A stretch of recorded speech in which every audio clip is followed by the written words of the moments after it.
ഇടുക്കി ഡാമിന്റെ സംരക്ഷകർ എന്നറിയപ്പെടുന്ന കുറവൻ കുറുത്തി മലനിരകളുടെ സംരക്ഷണത്തിനായി ദിവസവും പൂജ നടത്തുന്ന പത്തനംതിട്ട ജില്ലയിലെ കോന്നിക്കാടിനകത്ത് സ്ഥിതി ചെയ്യുന്ന ആദിമ ദ്രാവിഡ ഗോത്ര സംസ്കാരത്തിന്റെ അടയാളങ്ങൾ ഇന്നും നശിക്കാതെ കാത്തുസൂക്ഷിക്കുന്ന വളരെ അപൂർവങ്ങളിലൊന്നായ ഒരു ക്ഷേത്രം കല്ലേലി ഊരാലി അപ്പൂപ്പൻകാവ്.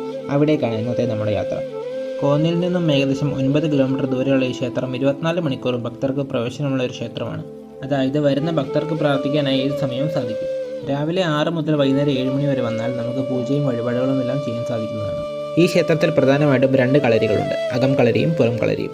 വിളിച്ചു ചൊല്ലി ദോഷങ്ങൾ തീർക്കുന്ന സ്ഥലത്തെയാണ് അകം കളരി എന്ന് പറയുന്നത്. നമ്മൾ ക്ഷേത്രത്തിൽ വന്നിറങ്ങുമ്പോൾ ആദ്യം കാണുന്നത് അകം കളരിയാണ്. പിന്നെ മറ്റൊന്നുള്ളത് പുറം കളരിയാണ്. ദോഷങ്ങളും ബാധകളും ശാപമുക്തികളും ഒഴിപ്പിക്കുന്നത് പുറം കളരിയിലാണ്. കല്ലേലി അപ്പൂപ്പൻ അടുക്ക വെക്കുക എന്നാണ് ഇവിടുത്തെ ഒരു പ്രധാന വഴിപാട്. കള്ള്, താമ്പൂലം, കരിക്ക് എന്നിവയാണ് അതിലുള്ളത്. അതിലൊന്നാണ് താമ്പൂല സമർപ്പണം.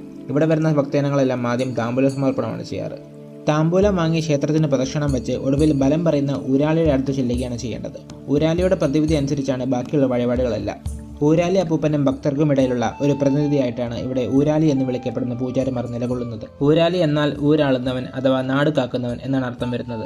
ഇവിടെ എത്തുന്ന ഭക്തജനങ്ങൾക്ക് തങ്ങളുടെ ആഗ്രഹങ്ങളും സങ്കടങ്ങളും എല്ലാം അപ്പൂപ്പനോട് വളരെ ഉറക്കെ പറയാം. അത് പരിഹരിക്കപ്പെടുമെന്നാണ് വിശ്വാസം.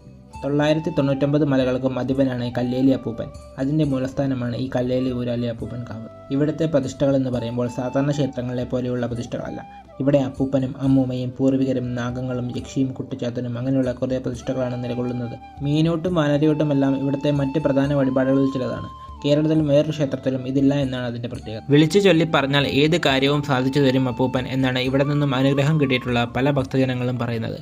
അതുകൊണ്ട് തന്നെ ഈ ക്ഷേത്രത്തിലേക്കുള്ള ഭക്തജനങ്ങൾ ദിനം പ്രതി വർദ്ധിക്കുകയാണ്. ഈ ക്ഷേത്രത്തിൽ അകത്തേക്ക് കയറുന്നതും പുറത്തേക്ക് ഇറങ്ങുന്നതും 2 വഴിയിലൂടെയാണ്. ഒരു വശത്തിലൂടെ അകത്തേക്ക് കയറി നടന്ന് അങ്ങേയറ്റം ചെല്ലുമ്പോഴാണ് പുറത്തേക്കുള്ള വഴി കാണുന്നത്. ഇതിനോട് ചേർന്ന് തന്നെയാണ് അന്നദാന മണ്ഡപവും പൊങ്കാലയിടുന്ന സ്ഥലവും തൊട്ടടുത്തൊഴുകുന്ന അച്ഛൻ കോവിലാറിലേക്ക് ഇറങ്ങാനുള്ള വഴിയും എല്ലാം ഉള്ളത്. ഇവിടെ അന്നദാനം 24 മണിക്കൂറുമുണ്ട്. സാധാരണ ദിവസങ്ങളിൽ കഞ്ഞിയും പയറും അച്ചാറും തുടങ്ങിയ കൂട്ടുകളാണ് ഉള്ളത്. വിശേഷ ദിവസങ്ങളിൽ 21 കൂട്ടം കറികളുള്ള സദ്യയാണ് കൊടുക്കാറ്. മീനോട്ട് ഇവിടുത്തെ ഒരു പ്രധാന വഴിപാടാണ്. മീനോട്ടിനായി നമുക്ക് ഇവിടെ നിന്നും പൊരികൾ വാങ്ങി മീനുകൾക്ക് നൽകാവുന്നതാണ്. ഊരാളന്മാർ പറഞ്ഞനുസരിച്ചുള്ള ചില വഴിപാടുകളൊക്കെ ഞങ്ങൾ നടത്തി. പിന്നെ അപ്പൂപ്പൻകാവിലെ കുറച്ച് കാഴ്ചകളൊക്കെ കണ്ട ശേഷം നമ്മൾ തിരികെ ഇറങ്ങി. ഏകദേശം 2 മണിക്കൂറോളം നമ്മളവിടെ ചിലവിട്ടു. അപ്പോഴേക്കും നമ്മൾ വന്നപ്പോൾ കണ്ട തിരക്കൊക്കെ കുറഞ്ഞിരുന്നു. കല്ലേലിക്കാവിലേക്ക് പല സ്ഥലത്തുനിന്നും ബസ് ഓടുന്നുണ്ട്. അപ്പോൾ ബസ്സിന് വേണമെങ്കിലും നിങ്ങൾക്ക് ഇവിടെ എത്തിച്ചേരാൻ സാധിക്കുന്നതാണ്. പിന്നെ ഇവിടെ വരുന്നവർ ശനി ഞായർ ദിവസങ്ങൾ ഒഴിവാക്കി വരാൻ ശ്രദ്ധിക്കുക. കാരണം സാധാരണ ദിവസങ്ങളെക്കാൾ 2 മടങ്ങ് കൂടുതൽ തിരക്ക് ഈ ദിവസങ്ങളിൽ ഉണ്ടാവും. കല്ലേലി ഊരാലി അപ്പൂപ്പൻകാവിലെ വിശേഷങ്ങൾ അപ്പോൾ അത്രയേ ഉള്ളൂ.